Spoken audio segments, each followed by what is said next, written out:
እንኳን ወደ ስማርት እርምጃ ቻናል በሰላም መጣችሁ። ዛሬ ህይወታችሁን ሙሉ በሙሉ የሚቀይሩ ካላችሁበት የቸልተኝነት የውዝግብና የግራ መጋባት አዙሪት ውስጥ አውጥቶ ወደ ስኬት ማማ የሚመራችሁን 7 ወሳኝ ልማዶችን እንመለከታለን። እነዚህ ልማዶች ታዋቂው የስነ ልቦና ባለሙያና ፈላስፋ ፕሮፌሰር ጆርዳን ፒተርሰን በተደጋጋሚ የሚያስተምራቸውና በሚሊዮኖች የሚቆጠሩ ሰዎችን ህይወት የለወጡ ቀመር ናቸው። ቪዲዮውን ከመጀመራችን በፊት ለዚህ ቻናል አዲስ ከሆናችሁ ሰብስክራይብ በማድረግ የደውል ምልክቱን ተጫኑ። አሁን ቀጥታ ወደ መጀመሪያውና ወሳኙ ልማድ እንለፍ። ልማድ 1 አካባቢህን አጽዳ። ከራስ ጥቃቅን አካባቢ ጀምር። ጆርዳን ፒተርሰን በብዙ ንግግሮቹ ላይ ዓለምን ከመቀየር በፊት መጀመሪያ የራስን ክፍል አጽዳ ይላል። ይህ ሲባል እንዲሁ ተራ የቤት ውስጥ ስራን ብቻ ለማመልከት አይደለም። ይልቁንም ትልቅ ፍልስፍና አለው። ያንተ መኝታ ክፍል፣ ያንተ የስራ ጠረጴዛ ወይም የግል ቦታ ውስጣዊ አእምሮ ነጸብራቅ ነው። አእምሮ በሐሳብ ከተዘበራረቀ፣ በጭንቀት ከተሞላና ግራ ከተጋባ የምትኖርበትም ክፍል በተመሳሳይ መልኩ የተዝረከረከ ይሆናል።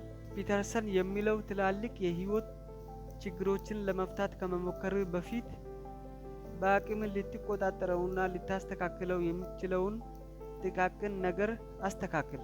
ጠዋት ስትነሳ አልጋህን በአግባቡ አንጥፍ። የተዝረከረኩ ልብሶችን አስተካክለ አስቀምጥ። ጠረጴዛህን አጽዳ። ይህንን ስታደርግ በአእምሮ ውስጥ የጥንካሬና የስኬት ስሜት ይፈጥራል። በዙሪያ ባለው ትናንሽ ነገሮች ላይ ስርዓት ስትፈጥር ያ ስርዓት ቀስ በቀስ ወደ ትልቅ የህይወትና ወደ አስተሳሰብ ይሸጋገራል። ልማድ 2 ትከሻህን ቀጥ አድርገህ በኩራት ቁም። የአሸናፊነት አቋም። ሁለተኛው ልማድ በአካላዊ ቁመናችንና በስነ ልቦናችን መካከል ስላለው ትልቅ ትስስር የሚናገር ነው።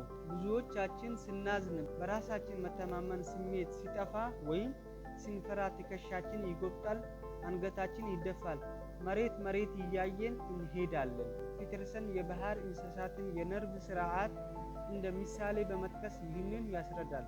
በአሸናፊና ተሸናፊ እንስሳት መካከል ያለው የሆርሞን መጠን ይለያያል። ትከሻህን ቀጥ አድርገህ ደረትህን ነፍተህ ስትቆም ለአእምሮ እኔ ዝግጁ ነኝ፣ እኔ አሸናፊ ነኝ የሚል መልእክት ትልካለህ። ትከሻህን ቀጥ አድርገህ ደረትህን ነፍተህ ስትቆም ለአእምሮ እኔ ዝግጁ ነኝ፣ እኔ አሸናፊ ነኝ የሚል መልእክት ትልካለህ። ይህ አቋም በአንጎል ውስጥ ሴሮቶኒን የተባለ የደስታ የልበ ሙሉነት ሆርሞን እንዲመነጭ ያደርጋል። ሰዎችም አንተን የሚያዩበት መንገድ ይቀየራል። እንደ ጠንካራ፣ ጎበዝ፣ ታታሪ ሰው ያከብሩሃል። ስለዚህ ከዛሬ ጀምሮ የትም ስትሄድ፣ ከማንም ጋር ስትነጋገር ትከሻህን ቀጥ አድርገህ አይን በአይን እያየህ በኩራት ተንቀሳቀስ። በአሁኑ የሶሻል ሚዲያ ዘመን ትልቁ የሰው ልጅ ጠላት ራስን ከሌሎች ጋር ማወዳደር ነው። በፌስቡክ እና በኢንስታግራም ሰዎች የሚያማምሩ ፎቶዎችና ሀብታቸውን እያየ እኔ ግን የት ነኝ? ምን ሰራው? እያልክ ልብህ ሊሰበር ይችላል። ይህ ፍጹም ስህተትና መርዛማ ልማድ ነው። የሚያማምሩ ፎቶዎቻቸውንና ሀብታቸውን እያየ እኔ ግን የት ነኝ? ምን ሰራው? እያልክ ልብህ ሊሰበር ይችላል። ይህ ፍጹም ስህተትና መርዛማ ልማድ ነው። ፒተርሰን የሚመክረን አንተ ልትወዳደር የምትችለው ብቸኛው ሰው የአንተ የትናንት ማንነት ብቻ ነው። ምክንያቱም የሌሎችን ሰዎች ውስጣዊ ችግር፣ ስቃይና ፈተና አታውቀውም። የሚታየው የውጭ ፊታቸውን ብቻ ነው። ስለዚህ ራስህን ጠይቅ። ከአንድ ዓመት በፊት ከነበርክበት ማንነቴ ዛሬ የተሻለ እውቀት አለኝ? ትናንት ከነበረኝ የገንዘብ አያያዝ ዛሬ ተሻሽያለሁ? ትናንት ከነበረኝ መጥፎ ልማድ ዛሬ አንዱን ቀንሻለሁ? የሌሎችን ህይወት እያየ ጊዜህንና ጉልበትህን በቅናት አታባክን። ልማድ 4 እውነቱን ተናገር ወይም ቢያንስ አትዋሽ። ውሸት ሕይወትን የሚያናጋ፣ ሰላምን የሚነሳ፣ ሰውን ለውድቀት የሚዳርግ ትልቅ መርዝ ነው። ብዙ ጊዜ ሰዎችን ላለማስቀየም ወይም ለጊዜው ከቅጣትና ከኃላፊነት ለማምለጥ ስንል ትናንሽ ውሸቶችን እንዋሻለን። ነገር ግን አንድ ውሸት ሌላ ውሸትን ይወልዳል። ቀስ በቀስም የዋሻው ውሸት ተደራርቦ የገነባውን ሕይወት መሰረት ያፈርሰዋል። እውነትን መናገር ትልቅ ድፍረት ይጠይቃል።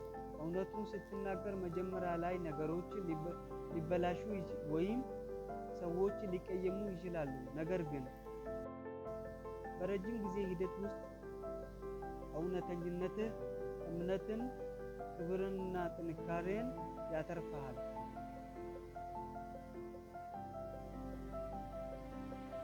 ፒተርሰን እንደሚለው እውነቱን መናገር ካልቻልኩ እንኳን ቢያንስ አትዋሽ፣ ዝምታን ምረጥ። የገዛ አንደበትህ የፈጠረውን የውሸት ዓለም ውስጥ መኖር ስብዕናህን ያቀጭጨዋል። ልማድ 5 ትርጉም ያለውን ነገር አድርግ።